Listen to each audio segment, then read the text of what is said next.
Well, good evening, everyone. Welcome to the Monday night live stream. I've got some very special guests in my queue this evening. Let me bring on our co-host, as always, Thrash Pondo Pons. How you doing?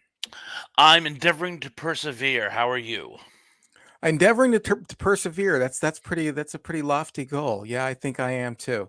Yeah, we had a really good conversation with Owen from the Action Elite. We'll bring him on in just a minute, where we got to talk with him and put out a podcast on action movies. And of course, as always, we want to turn it over to the fans and have them ask their questions to our guest, or just kind of rip. Is it rip rap? What am I saying? Rip, Riff rap, rip, rap, rapper. riff, rap, rip on We something, can rap or we can riff. riff, rap, yes, something like that. So here we're gonna bring Owen on the stream with us. Good evening, Owen. How you doing? Hey, how are you? Thanks for having me. Uh, I'm elated that you're here. It was really great to have you on the live stream. Not on the live stream, but on the podcast. And I've been getting to know your site as well as your YouTube page over the last, I don't know, 6 months or something.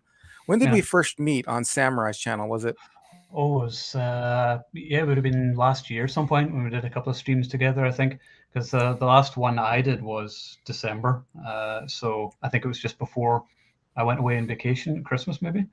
Yeah. No, you know what I remember? I remember October was out for me, and so I think the very first one that we did was in September. I remember, and I think we did a live show on which show we liked better.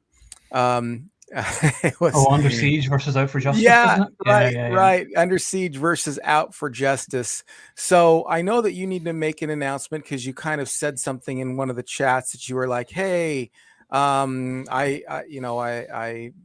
messed up and made a mistake." And we're going to get to that, but I know you wanted to address that. But before we do that, we're going to turn our attention to the live stream and our audience participants, and we're just going to say hi to everybody who's who's here, just for the next couple of minutes here. Thrash Pondo, please take it away. Lance Jeffin says, Hiya, Ian and Thrash. Lance, glad to have you on the program. Thank you for showing up. Mr. Led says, Hey, Ian C. Thrash. Hi, Lance. Hey, I'm Lance. I'm just listening tonight, not a big movie goer. Oh, yeah, yeah. Well, no, it's not for everybody. You know what I mean? I mean, the channel covers growing up Gen X, and it covers movies, TV, music, and other this and that. So, not every subject is going to be everybody's cup of tea, but I'm glad you're listening. Go. Hungry Jerk in the house? Hey, Hi, guys. Don't know about these movies too much. I'll probably just listen. Glad you're listening. Glad you're listening. Who else we got? We got Superplex says hello. Hello. Superplex. Well, we got a lot of chats going on. Oh yeah, a lot of sidebars going on, but I'll skip through. Oh no, it's good. It's wonderful, but we don't need to post them. Tracy Rossmeyer says, "Hi everyone." Hey Tracy. Tracy Bubba, how you doing? And moving down to Spike Spikerson in the house. I don't know nothing about nothing, but I'm a well-rounded person with sarcastic tendencies. Actually, I know about everything. So if you have any questions, don't hesitate to ask someone else. Okay. All right. We won't hesitate to ask that at all. Glad you could be joining us, Spike. And I believe that's all the hellos. Let me all the hellos. Well, I'm going to scroll down just. I don't want to skip just anybody. A few people here. Oh, look who we got here. Terrell Eugene Bellinger. Happy Monday to you as well, Terrell. Yeah, hi everyone. Happy Monday. Yes, to you too. All right, and then there's a few people who have made comments already, but just want to make sure we get everybody in. Georgia Eris. Hello, Georgia. Glad you could be making it this evening. Hey, Georgia. And Dave Sundstrom from The Good Stuff. Have you heard of Dave's channel? Owen? Me? No. Yeah. Oh yeah, you got to listen to his channel. He does a show. Does a show called The Good Stuff. He's kind of been like the internet's of me and Thrash Pondo and a few other. He's kind of been like our older brother, helping us out here, getting things set up. It's been really nice to have him. And John Collins is also here. Yeah, I do, but I left my phone in the other room, so go ahead and type them out again. I'm really sorry, but if I leave my phone in here, the calls come in. So I left it in the other room, forgetting about that. So type them in once again. All right. Well, like I said, we had a really good and interesting conversation. I know one of the regrets of our conversation is there was a lot of things that we didn't mention.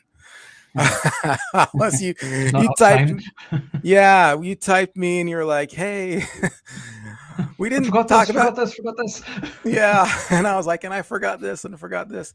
But let's go ahead and I think that there was something you wanted to mention at first too. Yeah, not a massive deal, but I remember someone commented on the post last week, and I realized after we did the podcast that for some stupid reason I said Ernie Reyes Jr. was in Little Big Trouble in Little China, and I was like, no, idiot! I got mixed up with The Last Dragon. As Dennis Dunn was Oh, Wang Chi. So there you go. So that's what I was saying to you before. It's sort of COVID brain where I don't remember people's names or anything anymore. That's kind of why we stopped doing the live streams, because I'm like, wait, where am I again?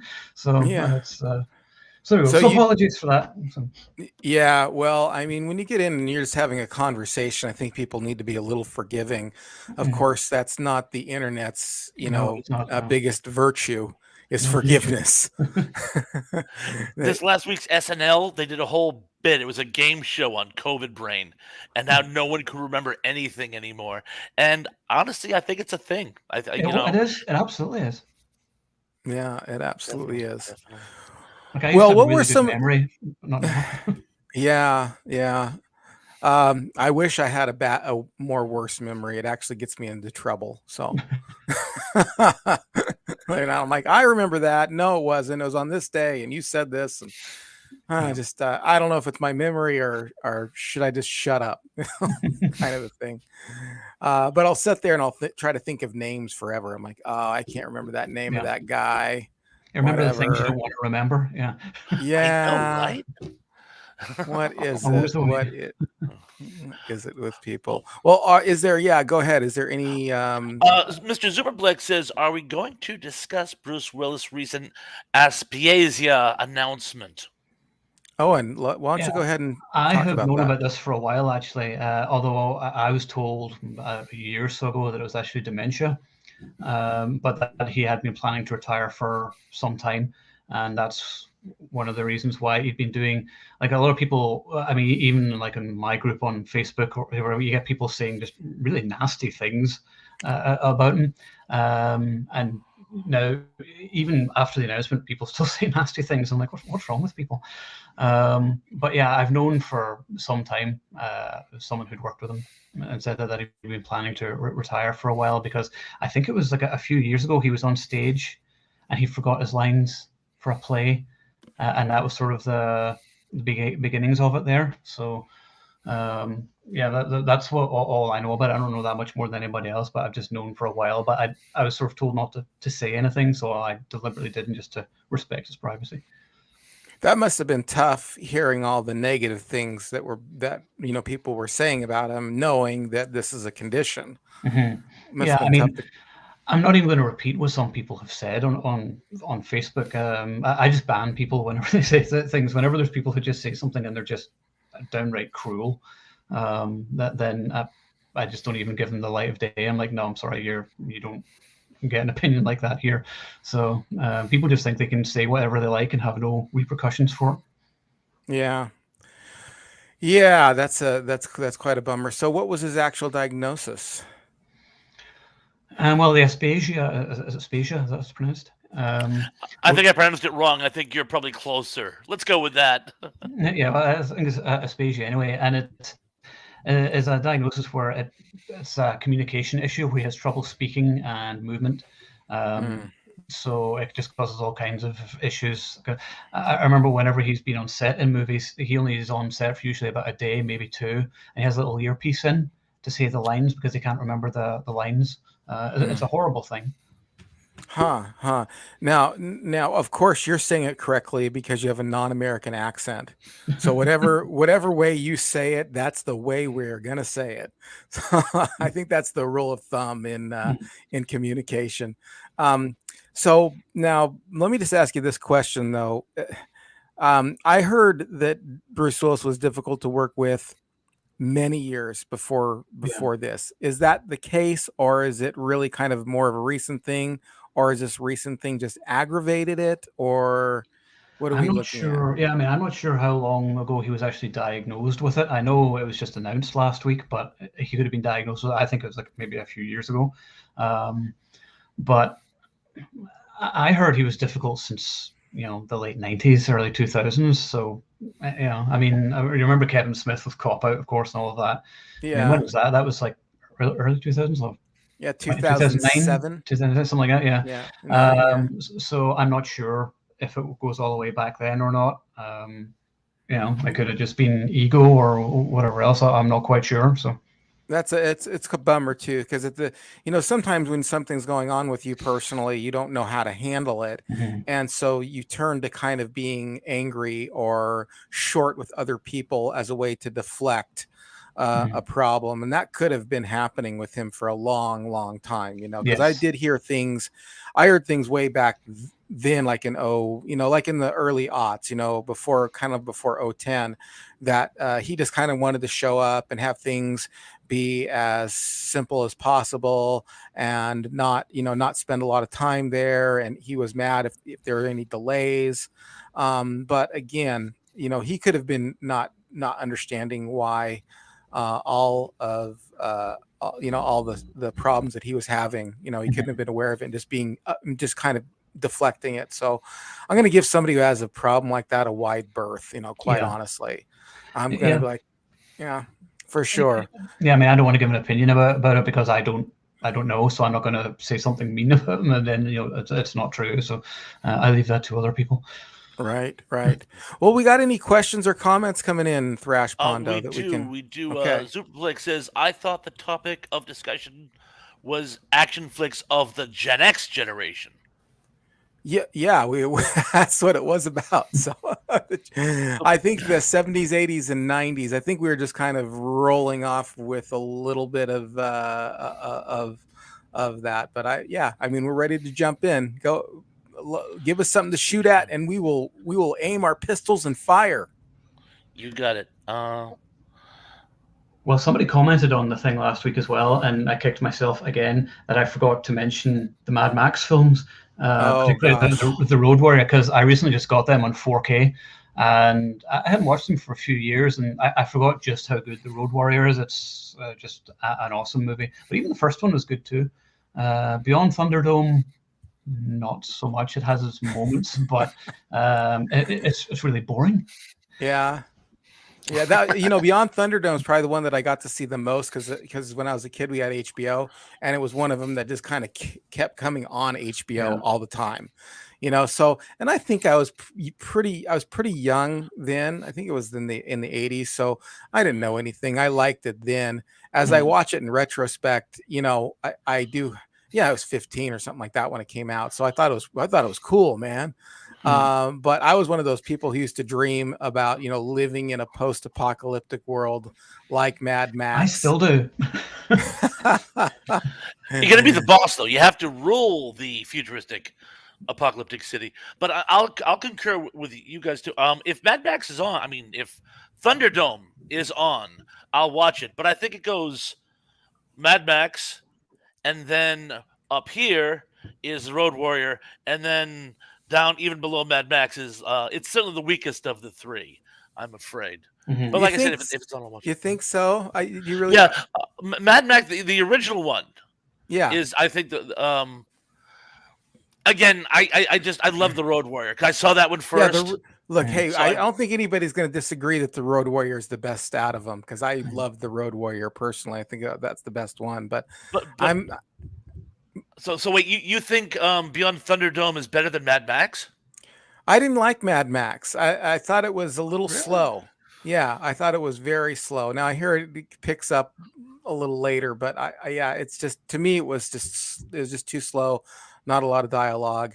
I don't. I used to find that. Again, yeah, I might have a different opinion of it when I go back. What about for you, Owen? You like? Yeah, I would revisit it because I was much the same. I hadn't watched the movies for a few years, and I just got them on 4K a couple of weeks ago, and I thought, I'm going to give them a watch, and then I'll review them soon. So I've watched all four, and I had never really enjoyed the first Mad Max as much as I did this recent viewing. I just really picked up so much more, and because I watch movies with subtitles now, I have a hearing aid because I'm partially deaf, so I need movies to have subtitles on, and you pick up so much more dialogue whenever you watch a movie with subtitles. And particularly the first one, we're hearing all the little things on the radio and things, but with Beyond Thunderdome. Uh-oh. He's Froze having a up on Bob us. moment. Oh, Is he back? I hope so. Did I leave? You left for a second. You said I know. the problem with Beyond Thunderdome, and I think you meant Thunderdome. Thunderdome, So- yeah. Was that I could never understand what the kids were saying most of the time, which nobody does. But with the subtitles, yeah, it sort of helps make a bit more sense. You know what? I'm gonna have to go back and watch it with the subtitles on. I don't remember having that problem, but it would be more interesting to see it with understanding everything. I think, as I recall, the Road Warrior was actually purposely made with little dialogue, so it would appeal to wider audiences. I don't know if you heard about that or not. Yeah, and it's funny. It almost works just like a silent movie. You don't really need much dialogue in it. It's mostly just smashy for 90 minutes. Good point. Yeah. You could actually remove the dialogue and pretty just extrapolate the interaction scenes. Good point. Good. One thing about the American version I'm very, very happy about is that in the original Australian version, it's bookended by a narration, and it's this really cool, gravelly voice. And in the American one, the guy's doing some feeble Dustin Hoffman impression from Little Big Man. I remember the Road Warrior, and it's grating. And they finally replaced it with the original Australian, and I couldn't be happier about it. That's awesome. That's good. Well, 4K is that version. Yeah. Mr. LED says, I watched Air Force One today. Does that count? Go ahead. I would say so. Yeah. I mean, I like elements of it. I mean, it's more of a movie you kind of sort of laugh at now because the CG is so laughably terrible in it, particularly at the end with the plane crash, which is like some of the worst visual effects I've ever seen. But the film is just such fun, and I just love anything really with Harrison Ford in it, and he really should be the president. But and you got Gary Oldman as the villain. Any movie with Gary Oldman as a villain, it's a tick. But yeah, I mean, the movie is nonsense, but that's part of the fun. Right. It's not a guilty pleasure. Yeah. Right. I loved it when it came out too. I saw it in the theater. Enjoyed it all. Of course, back then when you saw those CGI things, they just don't survive well into the modern era. Back then, I didn't really notice. But now, like you said, I mean, it just sticks out like a sore thumb. It's like somebody painted it with watercolors, and it kind of distracts from the film a bit. But I understand why they're doing it. They're saving money on trying to crash a jet or a plane. But yeah, it does get annoying and it doesn't hold up well. But good movie nonetheless. Still a fun movie, great score as well. I think it was Jerry Goldsmith did the score, and he was always great. Okay, we got I lost it already. Huh. Oh, here it is. Superflix asks or says or gives us The Hunt for October. Any opinions? I'm sure you've got something to say about that, Owen. Go ahead. I do. Believe it or not, whenever I was younger, I always found it really boring. I never got it as a kid. I was like, why does nothing happen in this movie? And then I watched it a couple of years ago, and I loved it. And I think it's maybe my favorite Jack Ryan movie. Yeah. I like them all for different reasons. I enjoy the Harrison Ford ones as well. But it's got Connery in it, and me being a Scot, I have to obviously support my boy Sean Connery. So I really enjoyed it more, and it really works better whenever you're a grown up. It's definitely an adult's movie. Right. I have a question. I Go had ahead. heard somewhere that originally the Jack Ryan, at least the first one, Red October, was they had Sam Neill in mind, but he felt he couldn't get the American accent right, so Mhm. they gave it to Alec Baldwin. But that's why Sam Neill appears in a supporting role Mhm. because they still want him on board with the project. Is there any truth to that? Have you heard that as well, or I've heard it, but I don't know if it's true or not, but I've heard that too. I've also, I don't know if you've seen, do you remember seeing the audition of Sam Neill for James Bond? The no? no. No, I It's didn't on see that. YouTube, and he actually auditioned for it. He was good. I think it was around about the Dalton time. And whenever I saw it, I was like, oh, he actually would have been good. Although I've always had a soft spot for Dalton. I know everyone, sort of dumps all over him, but I love the Dalton movies. I thought the I Dalton I okay. thought the Dalton movies were really good too for the Mhm. James Bond movies. And Yeah. believe it or not, the whole Jack Ryan thing, I didn't even know that was the same character until later on. I really didn't. I Same. thought, Yeah. yeah, no. And then when the two with Harrison Ford came out, Clear and Present Danger, and what was the other one? I forgot the other one with Harrison Ford. Patriot Games, Yeah, Clear and yeah, Present Danger, and then there was The Sum of All Fears with Ben Affleck, and right, then Jack Ryan Shadow Recruit with Chris Pine, and then there's yeah. the 2 seasons on Amazon Prime, which is actually really good. The TV show, Yeah, I with think John it's Krasinski. excellent. Yeah, But I was amazed. I saw the two Patriot Games and Clear and Present Danger, and I'm like, this is like ripoffs of each other. I mean, don't they see that this is like nearly the same? This guy acts exactly the same, not knowing that he was supposed to be the same the same character. character. Yeah. I had no idea. Yeah, I know that there's a lot of people chiming in. Let's keep it rolling. Certainly. Ah, Lance Chafin says The Fugitive. Owen, Yeah. please, by all means. Love The Fugitive. It's actually one of my favorite Harrison Ford films. There's just so many great scenes in it. I mean, yes, it's kind of predictable who the bad guy is at the end, but you gotta love the train sequence. Is it the train? Yeah, the train is hitting the bus. And he jumps off, which is of course mimicked in The Simpsons. So really enjoy it. I also I enjoy the sequel, U.S. Marshals, as Yeah. well. You got Wesley Snipes, and love Wesley Snipes, and Robert Downey Jr. as the villain.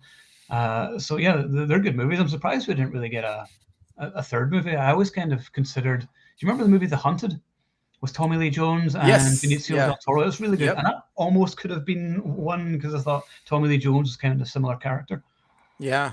Hunted has the martial art, by the way, of Sayak Kali in Mhm. there, which I studied for about 6 months. Oh, really? Yeah, yeah, that was fun. I was when I was breaking away from Wing Chun, and I Mhm. kind of wanted to go and I wanted to study weapons because I was not happy with the Wing Chun weapons. They were a little archaic. I mean, Mhm. nobody's going to carry around these big, huge knives.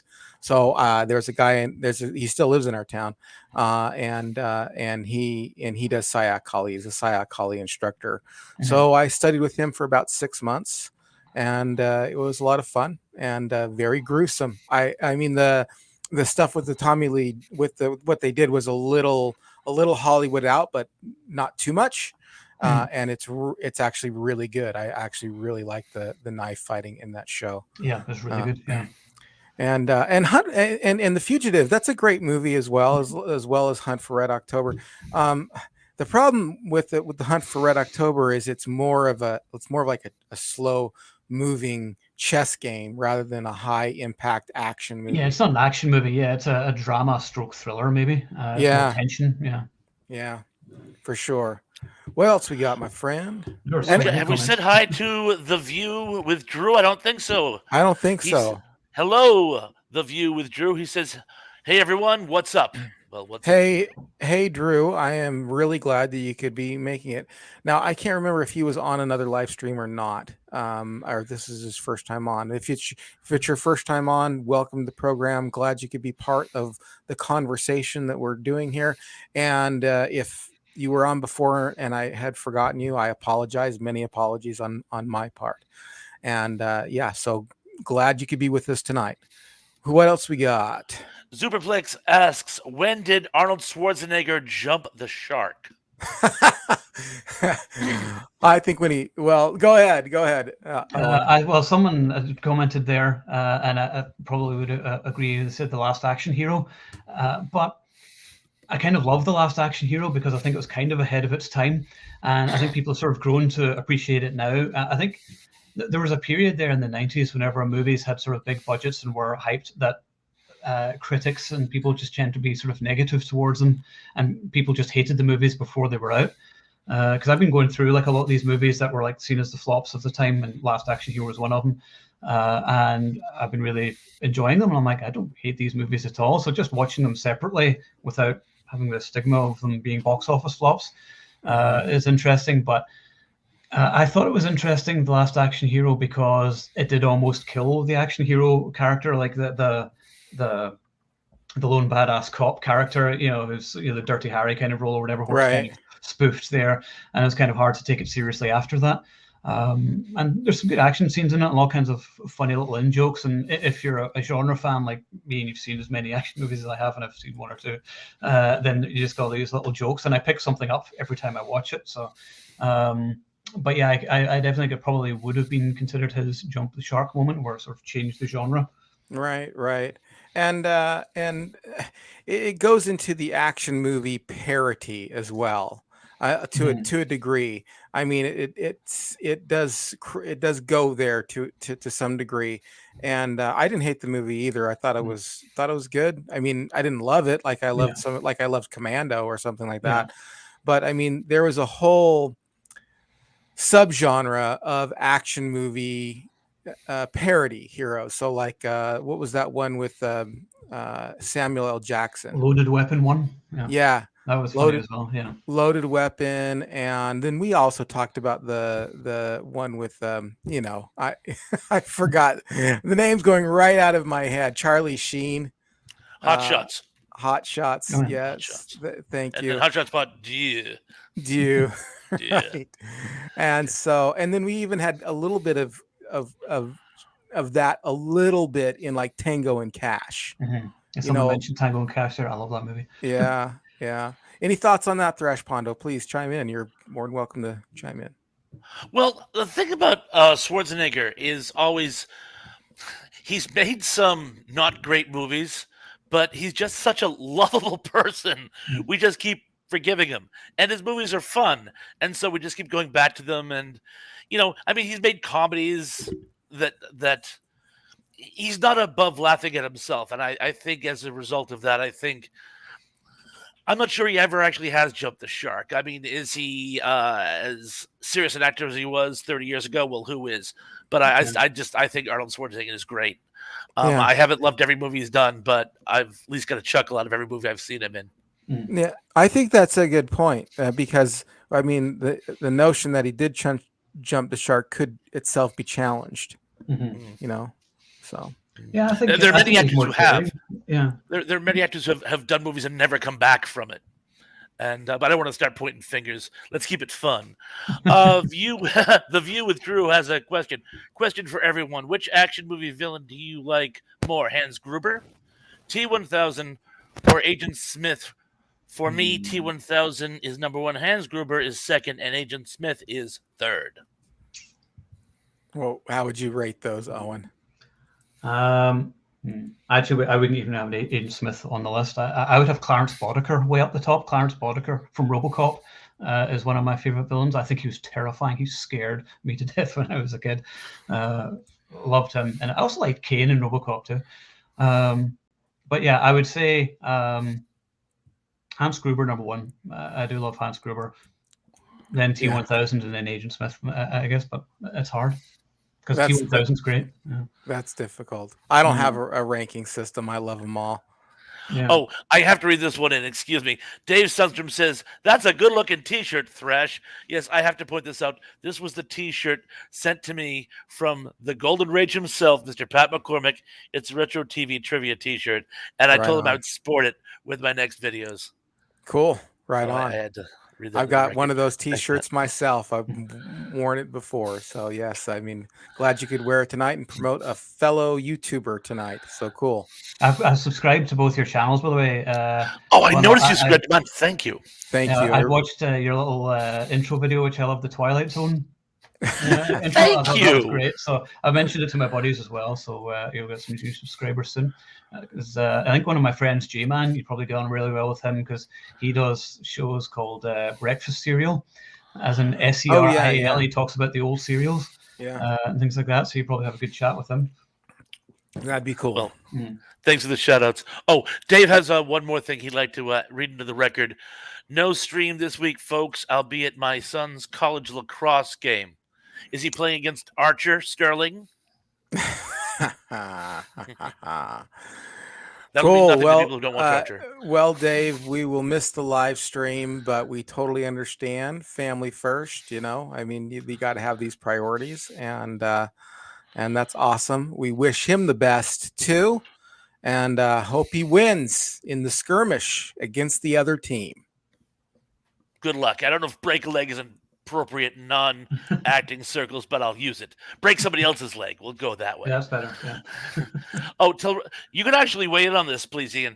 This is something that's been going on for ages. Tola Bellinger reminds us, do you think that the debate on whether or not if Die Hard is a holiday movie still rages on to this day? We did a whole show about that. We did Die Hard 2? Yeah, we did a show about controversial Christmas movies and what constitutes a Christmas movie.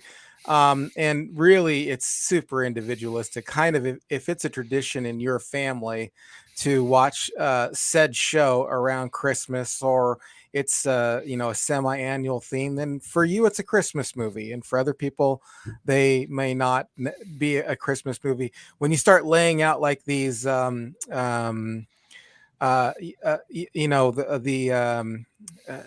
standards for it, and the question is how many standards does it meet? And I think that Derek over at Flick Snacks and Knickknacks had a couple. Like, okay, it happens at Christmas, but is there any other thing other than that mentioned in it? So it's got to fit kind of. So for him, it's got to fit more than one check mark box for that, in order for it to be Christmas movie. Is there any change of character? Is there any aha moment as a result of the Christmas spirit? And so those were check marks, but I can't even remember what I said. You'd have to go back and look at the film and look at our live stream, and I always reserve the right to change my mind. So from week to week I might say, yeah, it's a Christmas movie, and the next week I'd be like, no way, that's not a Christmas movie at all. I'm just a bag full of contradictions, so I don't know what to tell you. What do you think? Oh, and you think it's a Christmas movie? I do, yes. Okay. Because the way I see it is, does it have Christmas music? Yes. Not only does it have a Christmas song, but the score itself actually has music in it, like Christmas bells and things in it. Oh, cool. And using Christmas music, like the bells, the Christmas bells, go which of course is right. The Christmas theme. And do people say Merry Christmas in it? Yes. And even Hans Gruber says, "It's Christmas, Theo." So that's right. I forgot about that. So yeah, and then and there's nothing more Christmassy than being reunited with family, and that's what the movie's about: is him reuniting with his ex-wife. Those are all points I could not argue with. So to me, it is a Christmas movie, and I can only watch it at Christmas. It's like Die Hard 1 and 2. I can only watch around Christmas. The other ones I can watch anytime, but because they're set at Christmas, I have to watch them around that time. So I got it. Not only do I agree with you, do I think it's a Christmas movie? I went one step further. I took Night of the Comet and made what I feel is a very, very poignant case for that being a Christmas movie. I remember that. Are you familiar with Night of the Comet? I have, but I haven't seen it in years. Like, we're talking like 20 or 30 years. Oh, Night of the Comet's one of the best. It's an 80s cult zombie movie, and it's wonderful. But you know what? Check out. I have a post. I have a post where I make the case. So I will leave it to you to see on whether I can sway you or not. But anyway, I have a thing for avant-garde Xmas movies, you might say. Okay. Oh, and we have I can't remember if we said hello or not, but Kaiser Soros in the house. Hi, guys. How you doing, Kaiser? Good to have you with us this evening. Let's see, and skipping down. Yeah. Someone commented there and says Miami Vice is the best TV show. Agreed. It's my all-time favorite show. Oh, is In it fact, really? I can you can see it. Where is it? So I've got the box set behind me there. I just got Oh, it a couple of years ago, and I watched the entire series, and I was like, I love everything about that show. yeah. It was a good show. Yeah, The first half of sixth grade, I tried to dress as close to Don Johnson as possible. yeah, he was the man. Yeah, although people never give Tubbs enough credit. Tubbs was cool, and he I knew how to dress. know. I was like, how come Crockett got a theme, but Tubbs never got a theme tune? That always annoyed me. Yeah, yeah. I mean, he was a great partner. Yeah, Have you ever heard of let's see, I forgot her name. I'll look it up here. She does a thing called When Gen X Ruled the Multiplex, but she did this thing on Morgan Richter is her name. You might be interested in her. She does a whole series on Miami Vice. She's got yeah, like, I don't know, like 13 or 14 episodes, but she does this thing called When Gen X Ruled the Multiplex, and it's really yeah. good. I actually tried to get her on the program and she declined. So, well, what do you got to say, Thrash Pondo? You want to go to others? You got you got some chime Oh, ins here? yeah, I had a few chime-ins. I was trying to find the Miami Vice comment, and I had limited to no luck. Let's go with no luck. All But I right, know a let's go. number of people have actually popped in to say hello, hello, Oh, hello, yes. hello, life and set ending in Life the and house. sad endings. That's awesome. Glad you could be here with us, Steve. And Enoch the Altrusian is with us and says Bruce Willis is in bad health. Yes, for sure. For sure. Well, what else do we have as far as Hopping down. comments are There were concerned? there were comments at the beginning actually where people talking about the Death Wish movies and the Dirty Harry movies. And Oh, they're that's all further awesome. down. Is it? I'll skip down to that. Well, Here's don't miss John Collins's questions because he had a few of all them right. from last week. I think that was past that. All right, I'll go back up. Forgive me, people. I'm All playing right, tennis. let's hear. I got a few of them here. All right, why don't you take over? John Collins. First of all, Owen's accent is awesome. Well, thank you, John. You're awesome. He is awesome. All right, I John think Collins is awesome. yes, he is. Who's one of our insider club guys. Speaking Oh of yeah, awesome, Pat McCormick, Golden Rage of TV in the house. Hey, folks, just got a nice t-shirt, Thrash Man. Thank you. cool. Yeah, okay, I see here. Let's go. Let's go here. Go ahead, read it. Oh, Thrash. Hungry Jerk says he sounds like a temperamental crybaby like lots of Hollywood stars. Oh, probably talking about Bruce Good Bruce Willis, Willis. huh? I Maybe. hope. Me? No, not. Really? I guess from the accent. I. What are you setting me up for there, Ian? Thank you. I- Kaiser Soze says, anyone see Death Wish? I thought it Yes. was a decent film. yeah, for The sure. remake with Bruce Willis, yeah, it was okay. It wasn't as good as the original, obviously, but I thought it was all right. I actually have someone sent me the original script for it, for what it was going to be, and it was a little different. It was by Joe Carnahan because initially Frank Grillo was going to be the lead in it, I believe, and Frank Grillo would have been far more interesting, I would have thought, because he's really cool. I always thought casting Bruce Willis was too obvious in the role of Paul Kersey because he's an action star, and I think it works better when it's someone who's not an action star. Like I always thought someone like Jason Bateman should be played Paul Kersey because he's the everyman normal guy, but you see him pushed too far and becoming, a vigilante. That would have been more shocking and interesting for me. Well, we should write that movie. I think we should. I think we should. Yeah, or something like it. Some Yeah. vigil. I mean, Death Wish isn't the only vigilante movie out there. Got the Exterminator movies as well. Those were good. Yeah. Oh, the Exterminator movies, right? Yeah. Oh, Trey Throws Myers says, I like Blade Runner. Yeah. I just watched it the weekend there. I have to admit I wasn't a big fan. I found it to be. I like the new one. I really like the new one a lot. I prefer the new one. It's so funny, Blade Runner 2049. Like I love them both, but Blade Runner 2049 made me fall in love with the first one, which was interesting. Because I always found the first one was just a bit too weird and kind of slow, but the visuals and music were stunning in it. And then I watched this weekend, and I like it more every time I watch it. I don't consider an action movie. The second one had more action in it, but the first one, there's a couple of shootouts in it, but really it's more sci-fi. Yeah, it is more. It's more of like a detective show. Quite honestly, it's like a detective sci-fi show. with interplaying action parts in it, action scenes in it. I mean, Yeah. there is some good action at the very beginning when he picks up that original Skinner and Let me then tell you about my mother. it's kind of a heart-wrenching film that he goes through and he realizes that it's not him, Yeah. that's that those memories are not his Memories of memories. hers. Yeah. Yeah.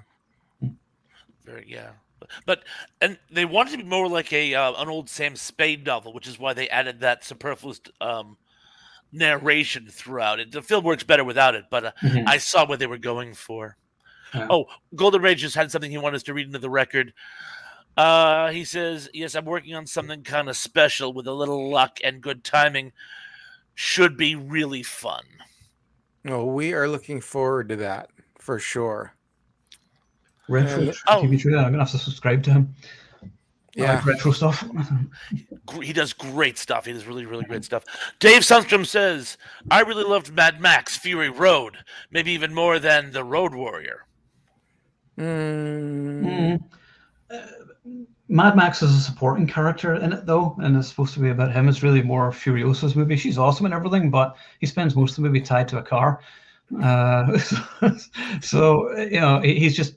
I thought Mel Gibson was more interesting. Like Tom Hardy, like he's a good actor, but he mumbles so much, and that's just sort of yeah, the thing which he does. And because I just watched Fury Road the other day, and I do agree. Like the action in it is incredible. There's some stunning visuals in it and set pieces in it. I mean, I do love it. I think, like I said, the weakest one is Beyond Thunderdome. But hmm yeah, no, I do love Fury Road, and I understand why people would consider it the best. Thrash, you have something to say about Fury Oh, I Road? was Did just you going to go like on it? to the Oh, John's go number ahead. two. He's been so patient tonight. John Collins says two. My four favorite action film movies in no order. They Live, Falling Down. Michael Douglas should have received an Academy Award for his portrayal. Demolition Man and Crimson Tide. Thoughts? Those are all excellent movies. Falling Down is one of my favorite movies, and that might be my favorite Michael Douglas movie. Falling Down and Black Rain are probably my two favorites. Hmm They're awesome movies. Crimson Tide is my favorite submarine movie. I actually prefer that to The Hunt for Red October. I think the script in it is fantastic. Gene Hackman makes any movie amazing. I love Gene Hackman, and I miss him from movies. I just think he made every movie better. Did you ever see Narrow Margin? Yes, That's a great movie. that was a great movie too. Yeah, Underrated, big yeah, time. I thought it was really good. yeah. Good Gene Hackman movie. Oh, it was. Yeah. Demolition Man, one of my favorite Stallone movies, and we did a show on this recently, and saying how it's funny how it's become more of a documentary than a satire. Which is kind of funny. It started out as a satire, but like, okay, that's happened, and that's happened. We're getting there. We just haven't used the three seashells yet, and I don't really know if I want to find out. Right. Trace Ross Myers says, "I liked To Live and Die in L.A." That was a good movie too. Yeah. I haven't seen I it for a don't few years. I don't know that one. What's that one? Isn't it William Peterson? Is that his name? Racking my brains. I could see his Now, face. now COVID brain kicks in, and I forget everyone's name. Yeah. It's Yeah. about year. It's about two undercover cops trying to break a counterfeiting ring. William Defoe plays Oh, the okay. counterfeiter.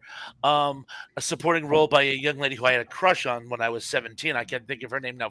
Flugel, I think it was. Poor thing, speaking which, she actually died of early onset dementia about 10 years ago. Poor thing. Oh, Beautiful blonde woman. Did a lot of TV and whatnot back in the day. Well, It was a William very Peterson, isn't solid it? film. Good. Hmm? William Peterson, isn't it? Good. I didn't make that up. He is. I checked there. I was like, don't do it again, one. What about speaking of Doug Wilson, what about or not Doug Wilson? What about Romancing the Stone? I'm just gonna move on, pretend I didn't say that. What about Romancing the Stone? Romancing the Stone and Jewel of Vanille. They were fun movies. I enjoyed them. I haven't seen them in years, but I remember liking them. I have them Yeah. somewhere in the Were vaults. did they come out before or after Indiana Jones? After. Yeah.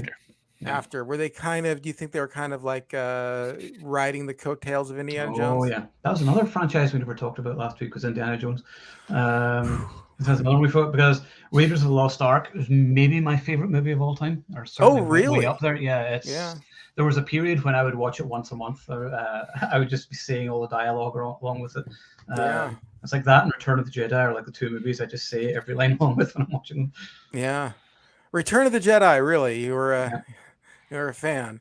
Yeah, Raiders of the Lost Ark was great. I think I even mentioned on some other podcast that I had the record where it was an LP, and it was kind of an abridged version of Raiders of the Lost Ark, and it was just an audio. You can actually still listen to it here on YouTube. I just recently looked it up. Let's go into the Indiana Jones franchise for a minute, because a big fan of Indiana Jones. Not too. You know what? I even liked the Kingdom of the Crystal Skull, but I didn't love it. You know, it had its obvious problems. But my favorite one was the second one, was Temple of Doom, and that one gets a lot of hate these days, and I just don't quite understand why people don't like it as much. Now, I saw it. I mean, I still go back and watch it, but I saw it when I was young. And for me, it just seemed like it was action after action, like, just went boom, boom, boom, as far as the action was concerned. And so I really liked it. And of course, it had the kid in it doing martial arts. So I like that. Were you a fan of the second one, or how do you rank them? No, because I find Willie Scott really annoying in it. Oh, I just find her kind of annoying. She was kind of similar to Rae Dawn Chong in Commando, where it's like the squealy female character, and I hate whenever they did that with female characters in action movies. There's stuff I like in it. Like I said, I thought Short Round was cool. I always thought Short Round should have returned in one of the later movies as an adult. Like, I would have loved to have seen him in like Crystal Skull or something. That would have been awesome. yeah. I think the third movie I enjoy because I love seeing Sean Connery in it, but it goes too far into farce and parody. I think there's just a bit too much goofy humor in it. It just goes a bit too far. I enjoy the second one. I can't watch Crystal Skull. I've watched it twice, and I hate it. Yeah. I get it. Normally, go ahead. I agree with Temple of Doom. I don't hate it, but it just seemed like it was just trying too hard. They had that horrible misconception that 5 is good, 10 is better. Like the banquet scene where it just kept getting more and more disgusting as they ate. It's like, yeah, I get it, culture shock. But they had to do it over and like above any sense of reason. And the whole movie's like that. They had to just keep like ratcheting up the tension and like Yeah. they went too far. It's like the old saying, "Too many cooks spoil the broth." There was just too much spice to it. And, I mean, I'll watch it if it's on, but it's of the original 3, and I agree with you. By the way, there's only 3. Crystal Skull, but Ended with the trilogy. yeah, yeah. So you just take the trilogy, and first one, third one close second, and the middle one it's not too far in the third, but it's definitely the weakest of the trilogy. You see, you guys bring up stuff, and like I'll listen, and you make good points that I can't even argue with. Like, I mean, it's totally true, and sometimes it changes my opinion, and sometimes like it doesn't, because I just thought it was just great. I was also in the minority when we were talking about Die Hard, whether Die Hard 1 or Die Hard 2 was better, and I fell down on the side of Die Hard 2 on that conversation. I remember I took your side though. Oh, did you? Because even though I prefer the first movie, I think Colonel Stewart is the best villain of the franchise because he crashes an entire plane of people. Like, he's a psychopath. Like, he kills hundreds of people. And I think we talked about this after obviously the events of 2001. Watching the movie now is a lot harder. Yeah. Because it used to be, oh, this movie is silly nonsense, and now you're like, no, nothing's silly nonsense anymore. Not silly nonsense at this point, that's for sure. There's something I feel compelled to share, actually. I saw Die Hard 2 in the theaters, and I'm not sure, you may remember this. It was actually, it came out right after Lockerbie. And a very old friend of mine excuse me, was actually on the flight. And when the plane crash scene happened in the movie, I actually had to get up and leave the theater. It was too much for me. So, I mean, I'm not saying this to bring down the room or anything, but I just felt compelled to bring it up. So, yes, unfortunately, the films do hit much closer to home than Yeah. that we I'm could have sure ever that imagined. a lot of these films, they hit close to home for a lot of. I mean, I think about this with comedy and joking and stuff like that. I mean, there's going to be somebody who not necessarily offended, but just it hits. Like somebody. Oh yes. I told a joke one time to a youth group about somebody who it was just an off-colored kind of joke about somebody's dad got murdered or something like that. And this girl came, and this girl came up to me afterwards and said that, and she asked me if I was a leader at the youth group. And I'm like, yeah, I am one of the team leaders here. She's like, and you shouldn't be a leader because my dad was murdered. I'm like, I can't think of everything, I mean, every movie, there's going to be one person out there who it affects. And you don't want to minimize that either. You don't want to say, oh, well, get over it. You just can't curtail for every single person. But I feel you. I feel your pain in that. I mean, I had lots of friends in New York who lots of people died, and as a result, watching movies like that, they can't watch movies like that anymore because it brings up too many painful memories. But and I Go still ahead. love the movie. I discreetly leave the room during when I know that scene's coming up, because when they showed it in the theater, I was completely blindsided. And yes, he stands out as one of the greatest villains in film history. Yeah. For that scene alone. For that alone. But no, one has to be able to separate the fantasy from, personal reality. Right. I felt the need to bring that up in the context of what we were speaking of, and how sadly the art has imitated life on more than one occasion. Right. And like you say, I mean, Lockerbie was bad, but 9/11 had a far more tragic outcome. Yeah. And I mean, we've really brought the house down, haven't we? I'm so sorry. Let's lift it up. Let's lift it up. Kill Bill. Okay, I haven't said anyone to talk about Kill Bill.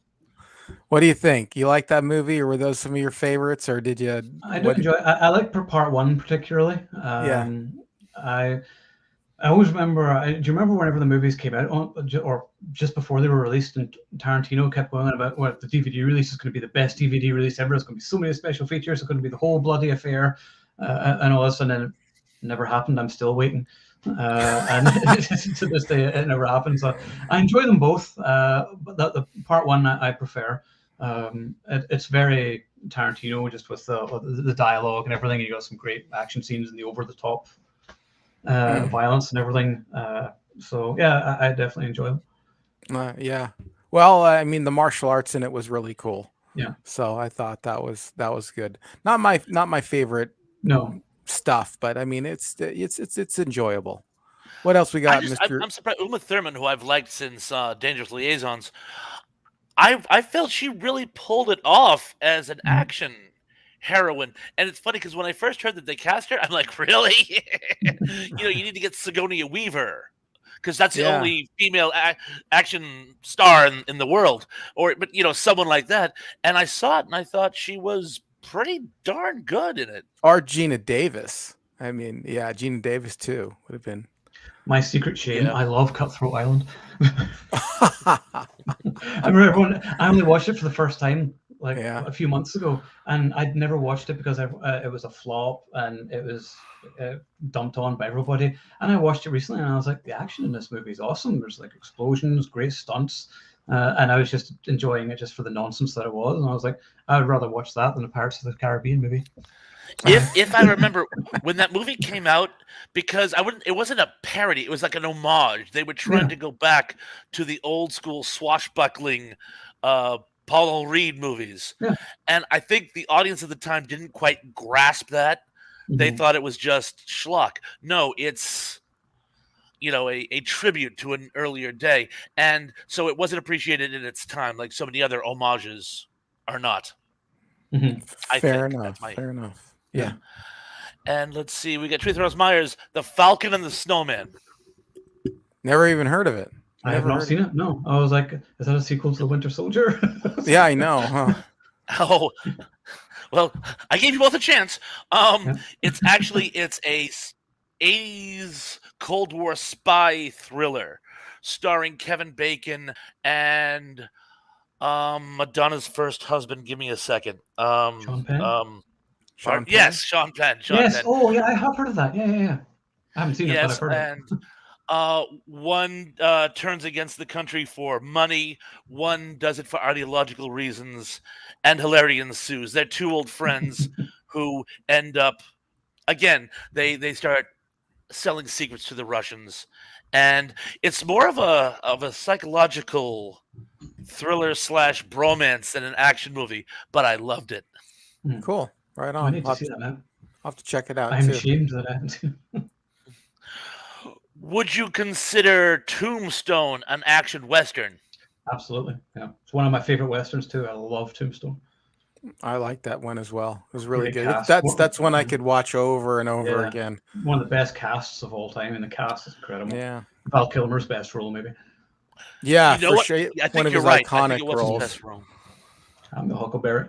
Yeah, for sure. Yeah, I mean, yeah, that's one that we remember when we remember him. I honestly I remember him mostly from The Doors, and Top Secret. Mm-hmm. I love Top Secret. I consider that an action movie too, even though it's a comedy. Of a Action sense. comedy. Yeah. Of a sense. Hang on. You keep your button on that one. I want to get this one here real quick. All right. I have cramp. I just have to stand up. Okay, that's all right. Edith the Altrusian says they live with great, definitely ahead of its time. For sure. Okay, now we can go back to Dave's. One of my favorite fist fights ever. And They Live. The They Live fight scene was is so yeah. good. Well, the guy he fought, by the way, whose name eludes me again, COVID brain, he was actually. Thank you. Yes. He does Rick and Morty now. He plays the president, but he was King in Platoon, which is one of my favorite war films, and he was one of my favorite characters in it. He was one of the first interviews I ever did. As a phone interview, yeah. We talked about Marks for Death and a bunch of things. It was super cool. I wish I'd interviewed him now because I would have had better questions to ask. Because back then I was like, "What's your favorite color?" It's like, didn't go with particularly great questions, but it was still cool to interview him. I am green with envy. Yeah, for sure. Dave Sumsum says top 5 action movies: Army of Darkness, They Live, The Empire Strikes Back, Spider-Man, and The Batman. The Batman. As in the new one, The Batman with Batman. I'm not sure. No. I imagine so. That's the only one that's called The Batman. So I have Empire not seen Strikes Back, definitely. Yeah. Yeah, definitely Empire Strikes Back. Those are all good movies. Army of Darkness, big, huge cult following on Loved that Army one. of Darkness. And I love him in. Are you so? I know you do action movies, but do you do any reviews of like action television shows? This I've been going through a bunch of 80s ones, and I've been going through obscure ones which were like cancelled after like a few episodes recently. So I watched Automan. Do you remember Automan? Yep. Yeah. That was awesome. Yes, I remember Automan. And then Manimal as well. Yeah, Manimal. So I've been watching that, and then The Highwayman with Sam Jones from Flash Gordon. Don't quite the remember best that truck one. ever. It has a helicopter that comes out of the truck, and it was like, this is the coolest thing ever. And then the show ended up being kind of crap. They had the Australian guy, I can't remember, but he was like really annoying in it. And I was like, well, they brought him in after the pilot. The pilot was like really cool. They had Claudia Christian in it and everything. And I was like, this is awesome. And then it totally changed after the pilot, and it stopped, canceled after 9 episodes. We'll have to do another one with about television shows. Go ahead. Sorry, Thrash. I didn't mean to cut you off. The Australian gentleman you referred to, I believe he was a rugby player or some athlete in Australia. Yeah. And America was going through, I believe it was called the Australian Renaissance or something like that. Crocodile Dundee phase. Yeah. Exactly. Between Mel Gibson when he was cool and the Crocodile Dundee, and Australian actors were coming over here just hoping that they could, directors would hear their accents and say, and he was actually doing a series of commercials for Energizer batteries before the bunny or during the bunny. He was, I got a surprise, sir. New Energizer. And that was the whole thing. He would just come out and scream the New Energizer. and they actually picked him up for Highwaymen. But that was his claim to fame. He was just Australian at the right time in American history. Now, what about The Equalizer? Have you gotten to see that yet? Which The television show. The original TV series, yes, and then the Denzel movies, yes. I haven't watched the TV show with Queen Latifah though. Oh, I didn't even know about the TV show with Queen. I'm talking about the original. With Edward Woodward, yes. Yes, those are some good shows. Mm-hmm. I love I was a huge Equalizer fan back in the day, and Spencer for Hire. We can go on about that. Let's hit the. We'll have to do another show. We'll have to do another podcast and live stream on action TV shows. Yeah. Hell Comes to Frogtown. I remember that. That was awesome. Yeah, Roddy Piper was also in Hell Comes to Frogtown. Never saw it. Never even heard of it. Oh, I think it's on Tubi somewhere or whatever. It's have a few beers and watch it. It's a riot. It's even got a sequel. It's really good. Spike Spikerson, The Fifth Element, 12 Monkeys, Breakfast of Champions, Repo Man, Liquid Sky, and Good Morning, Mr. Orwell. I haven't heard of most of them. Put it back up. I just want to see. I'm sorry. Force of habit. We keep scrunching his face, so I'm trying to. Yes. Right. So right. We'll go through this in stages. Fifth Element. I was a fan. Of I liked everything in it except Chris Tucker, who is annoying. He was Jar Jar Binks before Jar Jar Binks. That's a good way to put it. That's a good way to put it. Yeah, 12 for sure. Monkeys. 12 Monkeys. 12 is Monkeys. An action movie, though, is it? Well, it had Bruce Willis and Brad Pitt. There wasn't a lot of action. It was more psychological. There were some fight scenes, but it was mostly sci-fi, a time travel movie. Yeah.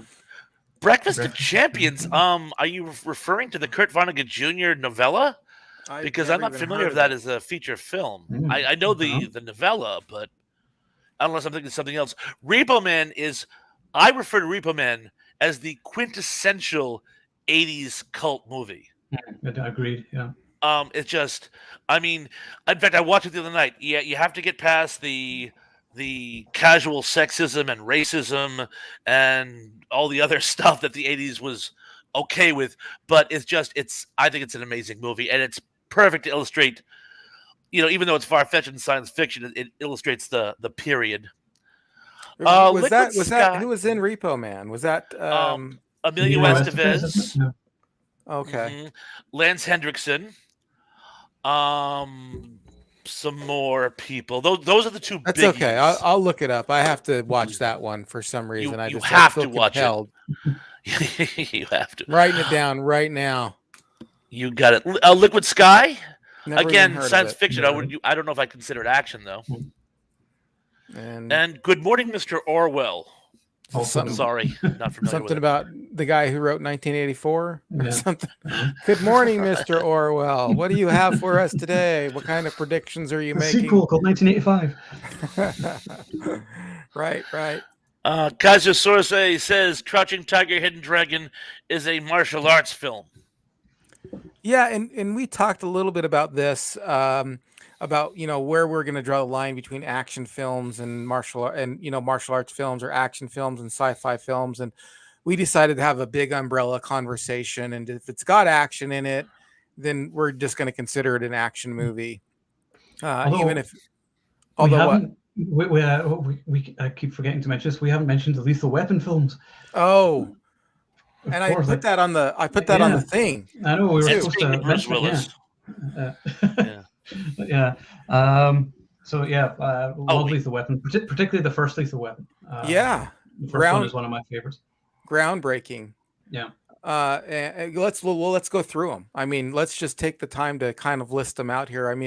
I'm sure there's not everything we can possibly say about them, but I was a big fan. I actually was a big fan of Lethal Weapon 4 because of Jet Li.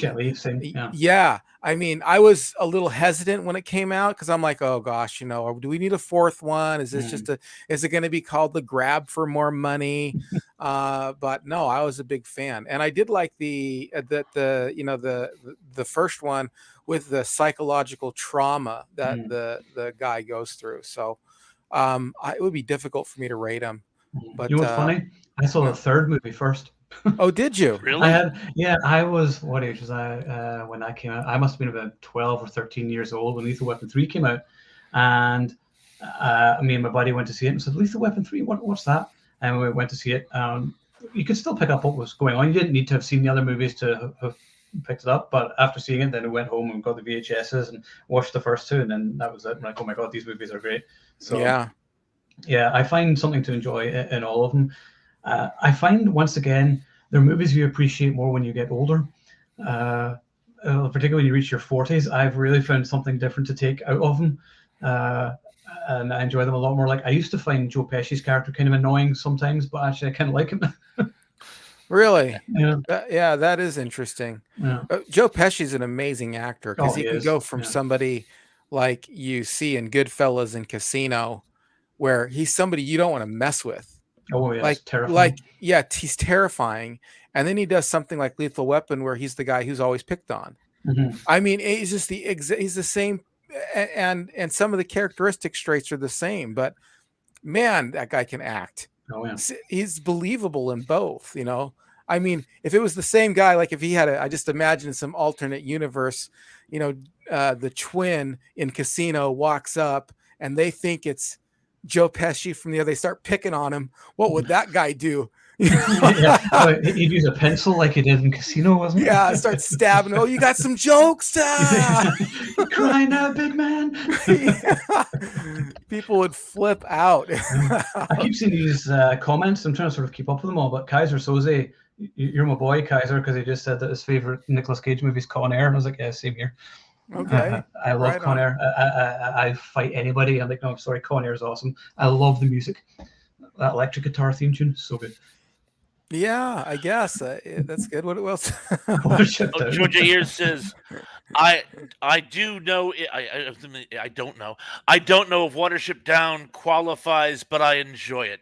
No, it's a good movie. It's not an action movie, but it's a good movie. I had that on There's a couple of fight scenes between the rabbits that are pretty intense. Yeah.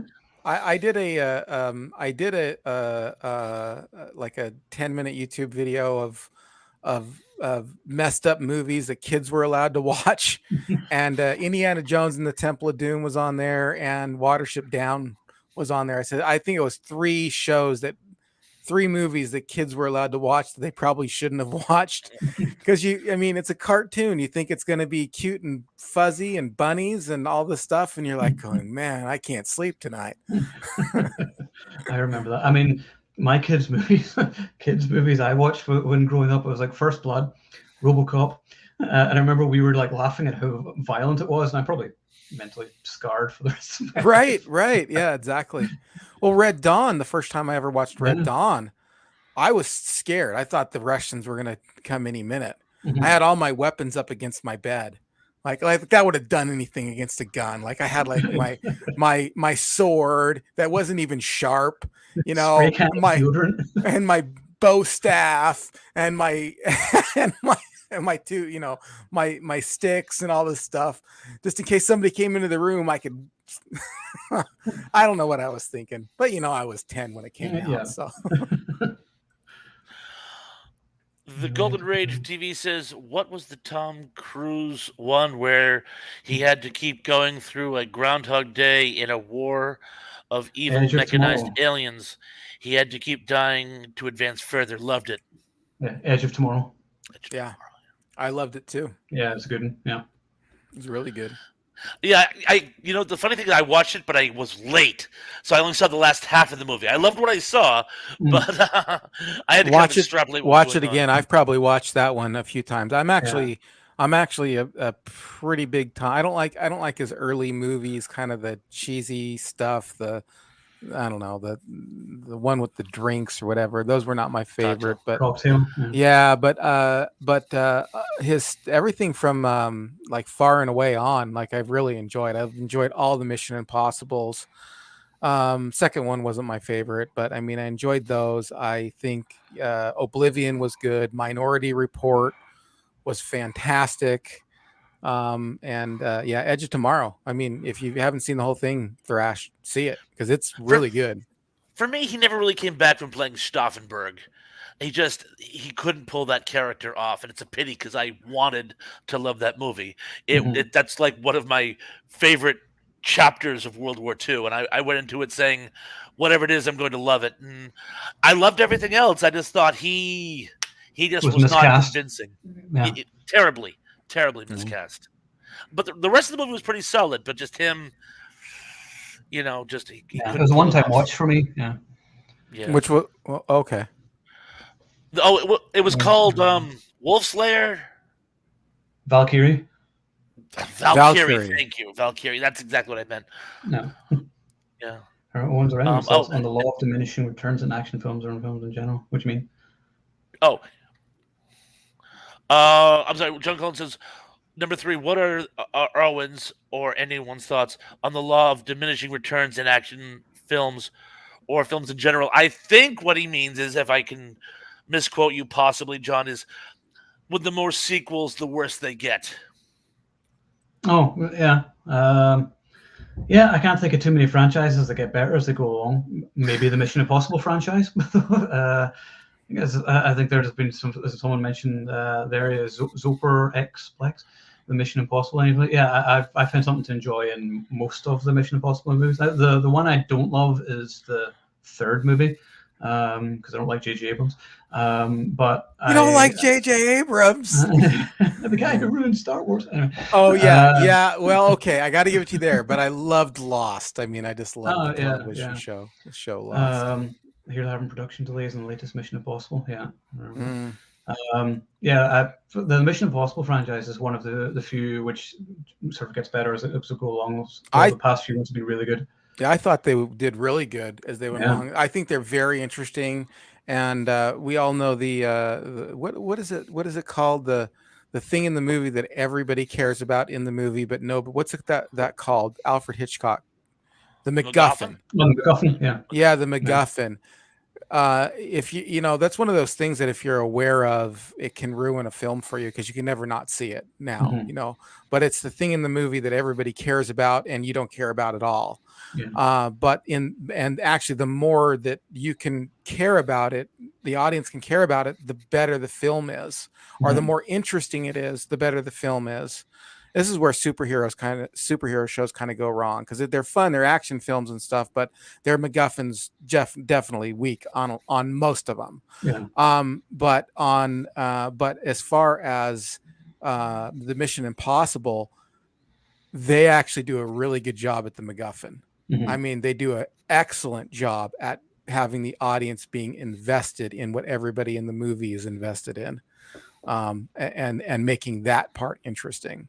So just watch for it. It's because it's good in Mission, especially the last one. I thought we were all interested in that guy. I mean, the MacGuffin was the guy they were trying to get to, and it was I thought it was incredible. I thought they were great movies. So. Yeah. All right, what else we got? Or if you want to, Tracy Russ Myers says, "I like Thelma and Louise." Yeah, great movie. Good. Yeah, good movie. Definitely good movie. I actually do like kind of women. Some of the action things that I like are women standing up for themselves and femme fatale shows and revenge shows. Those are like I love that those kind of three things. So solid movie. Yeah. And Superplex asks, best Gen X action TV series. Miami Vice is the answer to all those questions. I knew you were going to say that. Yeah. I love. I'd have to go with you. Go ahead. Oh, go ahead. No, go ahead, Thrash, please. I'd have to go with, because I'm a sci-fi buff, I would have to go with Star Trek: The Next Generation. I waited my entire childhood for this new series, and when it came out, it did not disappoint. It wasn't a carbon copy of the original series, but when you wait 15 years for something, and when it finally comes out, it doesn't let you down. It has to be pretty darn good. And I love the original series the most, but Next Generation is probably my favorite action series of the Gen X period. Yeah. Well, I like them. I like both of those. I mean, Star Trek Next Generation is what got me into Star Trek because I wasn't a big fan of the originals when I was a kid. I'm a more fan of them now. And Miami Vice, I mean, you can't go wrong there. I mean, The 18. it's God, one the of the 18. best. 18 was excellent. I Didn't loved miss it. it. I have to still go with The Equalizer. I Yeah, mean, I'm good sorry too. that it's an underrated show, but it was one of the most unique shows and suspenseful shows. The fact that he worked for favors was Mhm. awesome. I thought that was really just kind of Cool idea. Yeah. yeah, a good idea. He'd be in jail, then he'd call somebody up, and then they'd be out, and Mm. in an hour or whatever. And that was the thing. It's like, okay, if I do this for you, then later on down the road, I get to call you and ask you for one favor, and you can't say no, and day or night. And so I thought that was just stellar thinking on the Mhm. part of the writers. Yeah. Spike Spikeson says Mhm. Vanishing Point was cool 70s movie. It was. Yeah, It's yeah, good movie. Kowalski. Yeah, that was awesome. I like doing a double bill of that and The Driver. Um, I can from see that. Walter Hill and Ryan O'Neill, I think it was. Yeah, that was a good movie. Mhm. Golden Rage TV says the animated Heavy Metal. Oh God, I saw it years ago. I don't even remember it. Was that an action movie? There were a number of. remember. It was because it was vignettes. It Mhm. was a number of shorts. A number of them could be considered action related because it came from basically an action comic book. But I think, let's face facts, we just love talking about it so much. We Did somehow managed to. Eddie Money did do the soundtrack to that? Is that what I remember? No, it was actually an amalgam of a number of artists. Blue Oyster Cult they wrote about enough for like one whole half a side of an album, but only one was picked up. But Sammy Hagar, Riggs, Devo did a couple songs for it. It was an amalgam of music from the Yeah. early '80s. That's interesting. It's a bunch of bands that kind of aren't. I don't know. Maybe Sammy Hagar would technically be in a heavy metal, but I Oh mean, yeah, I most of just them weren't heavy metal. That yeah, they was weren't the heavy irony. metal. Devo certainly not a heavy metal band. So But heavy metal was the name of the magazine, and if I remember correctly, it was a mistranslation because it was actually I think it was originally produced in France or something like that. There's a whole story to Heavy Metal magazine. So yeah, but the music was not necessarily heavy metal. Um, let's see. Lance Cheffin. Yes, Tracy. First Blood, a good movie, showed Stallone's range. Agreed. yeah, Yeah. for sure. There was a comment there. Someone said, I just have to find it before it disappears. Oh, Okay, sure. go ahead. Yeah, We've had Jason time for Goldtrap, a comment. Miami Vice jumped the shark with the UFO episode 100 times. Yes, I nearly stopped watching it when they did that. I was like, what the hell is this? That was, I think, the 4th season. I was like, the 4th season was really bad. I know even Michael Mann doesn't like it. They jumped the shark with what episode? A UFO episode. Oh, You're like, yeah. Miami Vice? You're like, what? Yeah. Hey, there's somebody here that's in the channel that I just want to say hi to real quick, and that's Nancy D. I don't think we got to say hi to you, Oh. Nancy. Hi, just want to make sure that we acknowledge your presence and thank you for joining us. While we're on the subject of saying hello to our friends, hi, Daily Dan's good Daily, the stuff. good stuff. I like The Last Action Hero. Hi, Dan. Yeah, right on. We're fans. Agreed. Yeah. What about this one? Go ahead. I don't know if I'm ahead of you or behind you, but we got to read it. John Collins, number 4. What are everyone's views on action film franchises having definitive endings rather than producing obvious cash grabs long after a given franchise's period of relevancy? John Collins, I need to go out for a pint with you, and we got to talk for hours. I like your questions. He's just my kind of person. Yeah, he is a great guy. Yeah. I think the perfect example of that is Terminator. I think it should have ended at the end of the 2nd movie and shouldn't have continued after it. Although you can find something to enjoy in the recent sequels, Terminator 2 was the end. And to me, that should have stayed the end, and there wasn't anything saying, oh, well, what if this happens or whatever, and there's no post-credit scene or anything. It just, that was the end of the movie. I like when movies just end and they're not open for a sequel, because I think everything is too busy trying to copy the MCU now. Yeah. And we don't need to be doing that with everything. That's why I still like things like the Rambo movies, where you didn't need any of the sequels, but you still enjoy them anyway. But when the movie ends, it's over and it's not leading up to another one. Yeah. So I like that. Yeah. It's difficult. I mean, for me, it's like each one should. I think the sequel is only as good as the sequel. I mean, Yeah. you know what I mean? Like whether or not it ends and then you have another sequel, or whether or not it's open and you're thinking, oh, hey, they left it open for another sequel. If the sequel's great, then everybody's like, yeah, this is all good. We loved it. Mhm. But if the sequel's terrible, then it's like, then it's no good. I think it just really depends on how they make the sequel. So Yeah. like I couldn't agree with you more on like Terminator 3 was horrible. I It's mean, a parody I again. Yeah. yeah, I mean, I didn't care for it, but Yeah. we would be having a different conversation if it was fantastic. Mhm. You know what I mean? Yeah. Like if we never saw Terminator 2, like if Terminator 2 never came out, we would just be talking about Terminator and going, "Oh, that was a great Mhm. movie. It ended da da da da." Yeah. And if the next thing we know, it was Terminator 3 and we didn't even have Terminator 2, we would all be losing our minds. We'd be Yeah. like, "This is the The worst." problem was, like Terminator 1 and 2 are two of the few pretty much perfect movies. Yes. And the coming after that, you can't improve perfection, so why are you even bothering? Like they told a complete story.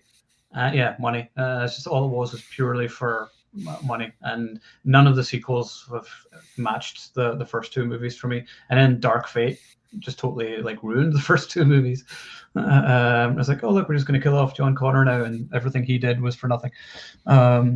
So yeah, Yeah. another just while I remember franchise which should have stayed one movie was Taken with Liam Neeson. Yeah. I love that movie. The sequels, not so much. That should have just stayed one. That for me, I couldn't agree with you more. I don't. I enjoy them, but I mean, if it is, you can obviously tell that it is a much lower quality movie, and Mhm. it is just kind of a up for cash grab. Now I'm going to be taken. Now I'm on the lam for trying to kill your. It was just a little much. Taken the Yeah. first one, and then all the parodies of Taken, Mhm. Stolen, and then I Hook. don't know if you. There was one with and I love John Cusack, but there was another one with John Cusack in it that was a parody of Taken. Is not a parody, but a same Rip off. thing. Yeah, a rip off of Taken. I forgot the name of it though, but that was yeah. But I mean, obviously it was like Taken, and then the last Rambo one was even. Did you That watch was the last or the Oh yeah, yes, yeah. It was Taken meets Home Alone. Yeah, yeah Stallone last Alone is it, or Home Stallone? That's what we called it. yeah Stallone alone. Home Stallone. Everybody's Yeah, got to do it. Yeah. Yeah. I mean, it was such a good movie that I thought that hey, anything that they were gonna do is gonna make some money, so you might as well do it. yeah, But yeah, I don't blame the studio for trying to make money. yeah. It's just us fans, we just have to suffer with whether or not they turned out something good or they just turned out something that's just utter crap. Mhm. Oh, Georgia Years says, "How about Enemy Mine?" Great Oh, movie. Dennis Quaid and Lou Gossett Jr. wasn't it? Yeah, God, Yeah. I haven't seen that in years. That was a good movie, though. I remember. Excellent What movie. Excellent excellent movie. movie. I don't know if it's really much of an action movie. Is it an action movie, Thrash, do you think? Or There's a I don't couple of remember. pretty slick space battle scenes yeah. and some pretty good melee fighting. It's really Hell in the Pacific told in space. And Hell in the Pacific is a war movie, but not particularly actually. I'll give it a kind of thumbs up, yes. Like Mhm. for the purposes of this discussion, I'll say yes, but Yeah. um I remember I it still was think more about them getting along, being thrown into Mhm. this situation to enemies. And I remember also Louis Gossip Jr.'s, his little that he does was made for, he made that part of it himself. So he came up with that. That's the words I'm looking for. he ad libbed it is what Yeah, they he say. did, I guess. Yeah, that's the Gotcha, words I'm gotcha. looking for. Lance Chaffin says Total Recall. Ah, One of what my do you, favorite Arnie movies. yeah. It's like Terminator 1 and 2 Predator, Total Recall, and Commando. They're like my favorite Arnold films, but Total Recall has some of my favorite intro music ever. Once again, Jerry Goldsmith. The music of that opening credit scene, I absolutely love it. And you got Michael Ironside. This is Richter. So yeah, I really enjoy it. Yeah, good stuff. Wow. Dave Sundstrom says, "I'm leaving. I promise." No, don't go. The plants will die. But he says, "But Arnold jumped the shark in Batman and Robin. Horrible movie."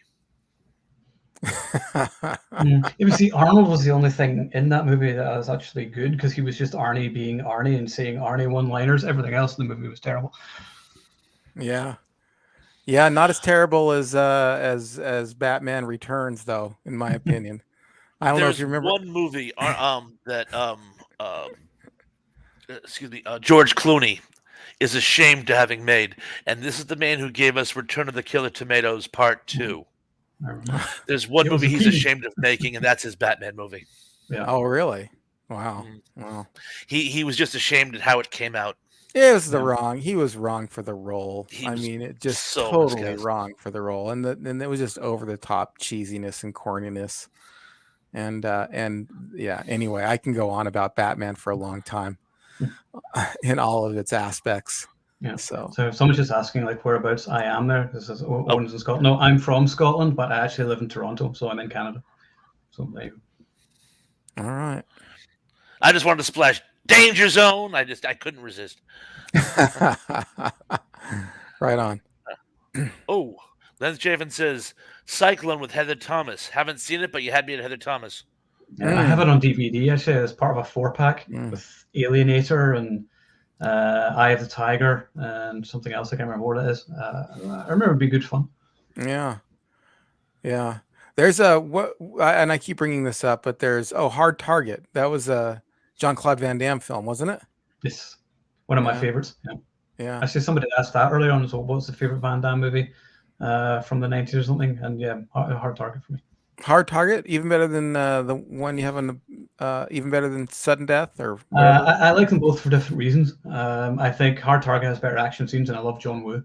But Sudden Death I love mostly because of Powers Booth as the villain. Like, who's just such a turd. He's so evil in it. He's great. Yeah. What's the one? What's Double Impact? Is that the one where he plays the brothers? Yeah. Yeah. You know, as cheesy as that movie was, I actually really enjoyed his. Awesome. I actually really enjoyed his portrayal of each person. I thought he did a really good job. It felt like two genuinely different people. I thought I did too. I walked away thinking, yeah, this is like two. I mean, he was a decent actor. It wasn't just. Yeah. I mean, I think sometimes the accent and the fact that he's in, you know, kind of more cheesier movies and it's martial arts. I think sometimes people think, oh, he might not have been this great actor, but actually he was really good in that movie. I mean, he proved his acting chops to me in that show, because I really did walk away thinking, you know, not believing it obviously, but you know, thinking he did really two different characters. Yeah, of the action stars, the reason why I always liked Van Damme so much was he wouldn't play an invincible sort of badass the way like Arnie or Stallone would be like a one-man army. He never really played a one-man army. He always would play someone with vulnerabilities, which I thought was interesting. That's good. That's a good point. Superplex asks, Battle of the Heathers, which do you choose? I'm assuming you mean Thomas and Locklear. That's not fair. Can't ask that. It's got to be Thomas, I think. Yeah, I don't know. I don't know. There's not a bad one in the bunch, but I would have to give it to Thomas. Would you? Yeah. All right. I'd have to. Although there's no wrong answer. If anybody out there in the section said Locklear, that's fine. All right. You must have heard the Tommy Lee story, right? Have you guys heard this story? This is a good one. Well, you gotta tell me. Tommy Lee. This is before Pamela Anderson. This is when he was like single altogether. He's bopping along, and he decides that he has a crush on Heather Thomas. But of course, he's Tommy Lee. He's a famous celebrity and a musician. I'm just going to have my publicist track down her publicist and set us up on a date. So he gets. The problem is, he doesn't quite know her name and says to the publicist, that really hot blonde named Heather, track her down for me. And the publicist tracks down Heather Locklear Oh, and wow. puts Heather Locklear on the phone with Tommy Lee. And they're having a wonderful chat, having a wonderful time, and hitting it off, and having stuff in common, and you want to go out and yeah, we'll go out, that's great, good. He's like, hey, you're on TV right now. I see you right now. No, I'm not on TV. No, you're on TV. I'm watching you right now. The opening credits of your show. And she's like, oh no, what am I wearing? And he goes, well, you know that bikini with it. And she goes, that's Heather Thomas. I'm Heather Locklear. And he goes, what are you on? And she goes, TJ Hooker. And he's like, oh, you still want to go out? And she's like, sure. And they ended up getting married. So. Yeah, I know. They ended up getting married. So that's Happy accident. Not from what I've heard about her wedding or her marriage, I should say. Yeah, they ended up getting divorced too. So repellently, it should have been. There should have been a message in there for her, right? But I love that story. We might have to be wrapping it up soon. I know Owen's a little bit. He before we came on the show, he was dealing with told us he was dealing with some medical problems. So we've been here for an hour and a half, and he's been answering all kinds of questions. And I think he's willing to come back. Oh yeah, I'm actually okay. It's past. So okay. If you're okay, then I like. Yeah, okay. If you're okay, I just didn't know if this was getting a little too long in the tooth for you or not. But I'll go. We normally wrap up between an hour and a half and an hour. Yeah, that's about right. 45 minutes anyway. But I often let the fans kind of dictate it. If there comes a lull in it and questions stop coming in, then let's sew it up or something like that. So I just wanted to make sure that we weren't cringing on your time or anything like that as well. So you have so many awesome fans. Nobody ever showed up to our live streams. That's why I stopped doing them. Listen, these guys are great. They're wonderful. I love them so much because they keep this conversation going. And I say this every week. I mean, it really is the highlight of my week because they just keep the conversation going. And yeah, I mean, I've seen other people's shows where they've got like way more subscribers than I do, but the comment will just sit there because nobody's commenting. These guys, they're just interactive, and it just makes it so much fun. I got to address this one right here because this was a good one here. I actually have the Blu-ray of the whole series. I got it from the UK. And it's like all 4 movies. Like the first one obviously is the best, but me and my buddy Alex interviewed the director a few weeks ago. Oh, really? Yeah. And we talked for nearly 2 hours. And he was talking about just working on the movie and Sonny Landham and everything, and all kinds of interesting behind the scenes stories and everything. So it was very informative. That's cool. Yeah, Best of the Best was a breakout movie because it actually made a good martial arts movie. Not that martial arts movies weren't good, but like for me, that was like one of the cornerstones of it was actually a good movie. Yeah, it was a good story, good characters. Yeah, and you had martial arts in it. Where before, I mean, you're watching a martial arts movie for the martial arts, and that's great because I love that genre. But it was just like really good. I liked the second one. And I can't remember if I saw the third one or not. I certainly didn't see the fourth one, but the third one was that was not so good. And the second one was just, I don't know. I mean, the action was good, but the story was, I mean, he ends up going on a reservation and he's Korean. You know what I mean? Yeah. I haven't watched it for a while. So someone keeps posting this comment, and okay, go I need to respond because he's asking me about my posters here. Okay. I think he's supposed to say one. It's from John again. Is there a particular reason that your action posters are not framed? Do you like them just in the wall, or would you rather they were framed? I used to have them framed, but I actually changed them quite a lot. And I can't really be bothered putting them framed. It's sheer laziness on my part. I have lots of posters like rolled up in there, and because my apartment's generally a dump, then I haven't bothered, doing any nice framing and everything. If I ever win the lottery and can afford to like buy a house, then I would get cool frames and stuff like this and probably, but it's all sort of temporary, the stuff in the background. So maybe someday I'll get them framed, but for now I just stick them up there. Yeah, right on. Thrash, did you ever see Best of the Best? Years ago. I So gotcha. I don't remember it too much, I'm afraid. Oh, I just wanted to say, also, number one dude is in the house. Eddie Money. Hey, I brother. like his stuff. Oh, because I mentioned Eddie Money might have been on heavy metal, but I guess he wasn't. I misremember that. He also And earlier. Oh, go ahead. Sorry. Cousin Sorsey says, I like Fire and Ice with animation by Ralph Bakshi. I thought it was Frazetta who did the animation for Fire and Ice. But I can't remember.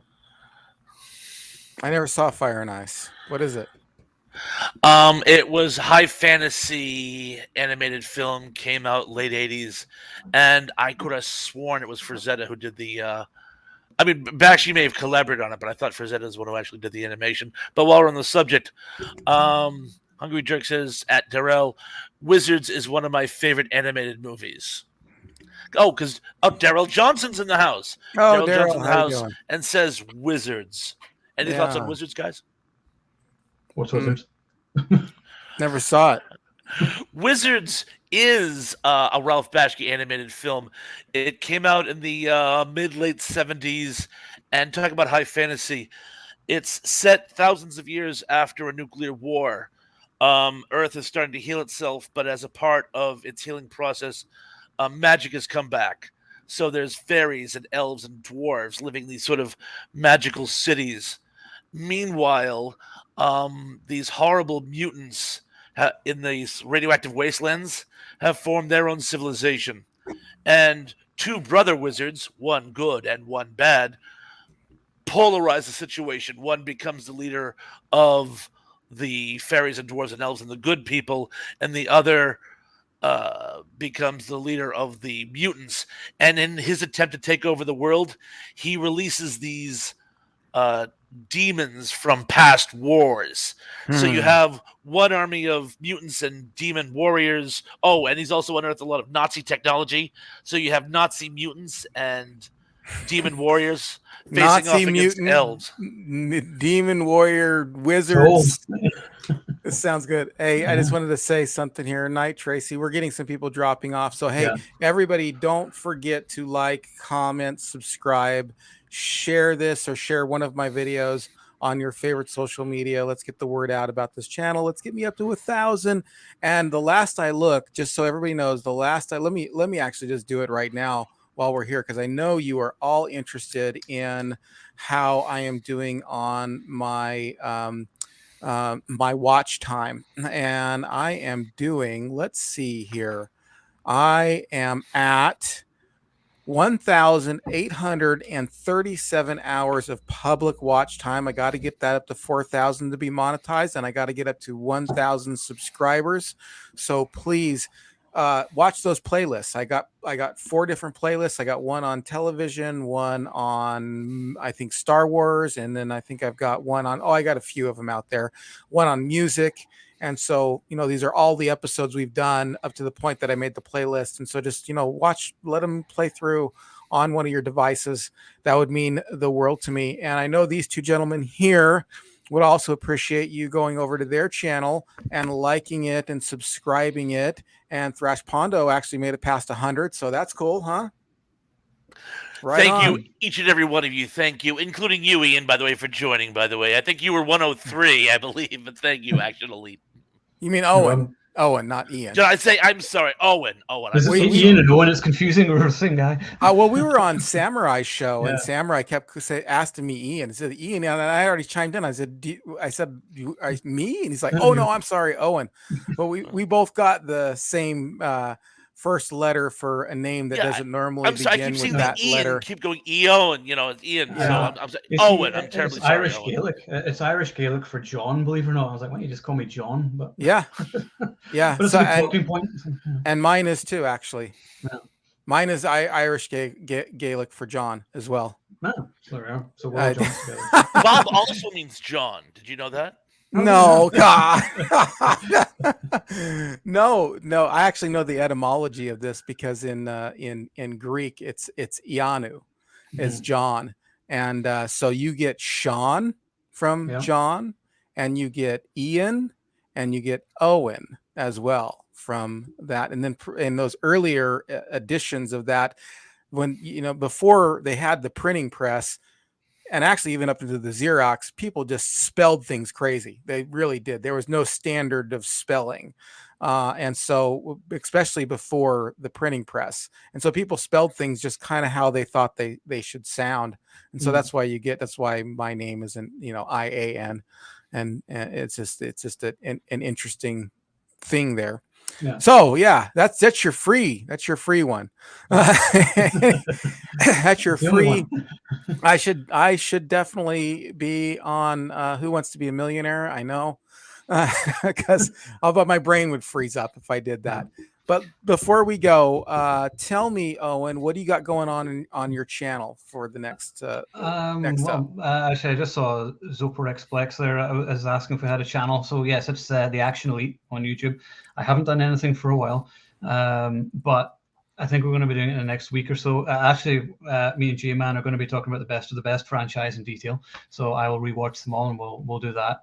And then we're going to be going through some of the Van Damme movies as well, using Jason's specific type of reviewing techniques. So we'll do that soon as well. So yeah, I just need to stop being lazy and start doing it again, because I've been back at the office. It's been when I've come home from work, I can't be bothered going online. It's easier when I'm working from home. So the days I work from home are the days I'll start doing the streams. So Yeah. yeah, there's a link there. Well, if you ever, I just posted a link for your channel there so Thank that you. people know about it. And if you're ever interested in having me on the show, I wouldn't hate it. I can talk for a long Okay. time about I'll be both on at some point. Yeah, I mean, I'm always looking for people to love come to. on, join me, so we can just think up stuff we've seen and just talk nonsense about action movies for a few hours. Works for me. Yeah, for sure. And Thrash, what do you have going on? I'm compiling goodies for my 100th subscriber extravaganza. A few little things here and there I'm putting together, sort of a big package of just thank yous for everyone who's got me this far. Goal is to, of course, repeat the process a couple dozen times. But my most recent post, which should have be out now, available now, is one of my top 10 list of the top 10 worst dad jokes.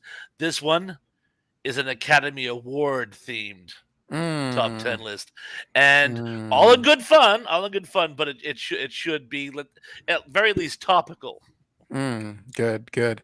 If you don't mind, I'll talk with you afterwards about this right here, because I have his info. I have both your information. I can pass your information on to him if that's okay with you, Robert. Yes, of course, that's more than okay. Okay. All right. And for me, I just got done filming 3 cartoons based on live action television shows today. And so I'm going to be editing that, and that'll be coming out soon. And then next week, look, love it or hate it, rap is a big part of what it means to grow up Generation X. So we have Lee Mateus coming on next week. Be nice to him. If you don't like rap, just be nice and ask questions, because it is part of the culture. I mean, you just can't ignore, a whole genre of music. It was definitely influential. So it should be it should be a good conversation either way. But I know Really people are knows his stuff. polarized. I know people are polarized when it comes to rap. It's either even more polarized than when it comes to country. It's just like oh, I just hate it, or oh, it's the only kind of music that's ever existed. So you get both sides of I that. always liked So it. yeah, That's what I listened to in the '90s. It was like Snoop and Dre and NWA, and I saw Ice Cube in concert and Eminem and all the stuff. So well, I that's actually awesome. remember being from Glasgow, Scotland, at the Ice Cube concert. Someone got their throat slit in front of me, so that was interesting. Whoa! Wow! So yeah, that's Did what the they concert's like die? in Glasgow. Yeah. Did they die? Yes. Oh gosh! So Oh, yeah. oh man! So you got I've never seen anybody die yet. Yeah. So that's kind of. But you got Yeah. yeah. I didn't see it was like just in front of me, but my buddy came over and he was covered in the blood. Oh yeah. And he was, I think he actually stopped listening to Ice Cube after that. I was like, yeah, I can get that. A Yeah. little bit of PTSD after that. Right. It might very well. I actually thought I was going to see somebody die one time because they had this door that kind of closed. It was at Walmart and they had like all these lines by it and stuff. Mm. And they were like, don't ever cross the line when the door closes. You got to get out of it and all this stuff. And this one guy tried to cross it like as it was closing, like an idiot. And he wasn't a young guy either, but I think he was on some type of antipsychotic meds, from what I understand. Mm. And so he wasn't thinking clearly, and he tried to cross it. And I jumped in and tried to pull the bar, and the bar hit him. He didn't die though; like it didn't do anything. It hurt him. It bounced off him. But I literally thought I was going to see somebody die that day. I mean, I thought this was it because they keep telling you this. They're like, this door closes, and once it closes, you don't go in, and the light will go on, and you stand behind this striped line. And I mean, it was a big. I mean, they acted like you were going to die if you got hit by it, and he didn't die. He just got. He didn't even go to the hospital. He just got a little injured. I think what happened was, from what I recall, this is just what I recall. This is another freebie for you. It has nothing to do with anything. But I think what happened was one person did die because as a joke, they stuck their head in it and it collapsed on their head. And then that person died. And so this was back in the 90s. So you couldn't all look this up, on the internet. And so I think that from that point on, they made all these rules about this and, really hyped it up. So I could imagine that would have been scary to see somebody's throat get cut. Yeah. Or somebody's throat get cut in front of you. That was the main thing I remember about that concert. Yeah. Well, what else? Yeah, I mean. Oh yeah, you're like sitting around. Did somebody's throat get cut? I can't remember. Yeah. I remember what song was playing. Yeah. Actually, Daryl Johnson says everyone do a live stream. It's like, you know what, Daryl, you've motivated me. I'll try and do one next week. Then we'll try and think it. All right. All right. We'll have you guys on soon. Yeah, please by all means. We'd love to. I would love to. Please do. Yeah. If you guys are on Facebook, if you want to add me on Facebook, that's an easier way to communicate rather than email. If you're not, then that's also fine. I'm not. I'm afraid. Okay. It's Action Elite, right? No, just me, just Owen Friel. Just type in my weird name. Okay. So it's just EOIN and FRIEL. It'll be the first one to come up. Yeah, you'll see me with my beard. I'm not on Facebook, but my wife has an account, and so sometimes I'll reach out through other people. But normally I just email and that if that's okay. But, yeah, that's cool. No worries. Yeah, but if it just takes me a little longer because I don't check the email all the time if I'm at work, but I'm on Facebook most of the time at work. Sorry, gotcha. You got yourself in trouble, my friend. No. All right. Well, good night, everyone. I just want to thank every one of you. Please go to these guys' channel, subscribe. You really make the show what it is by going and asking all these questions. And it's great. It's great. I look forward to it every Monday. Take care. We will talk to you again real soon.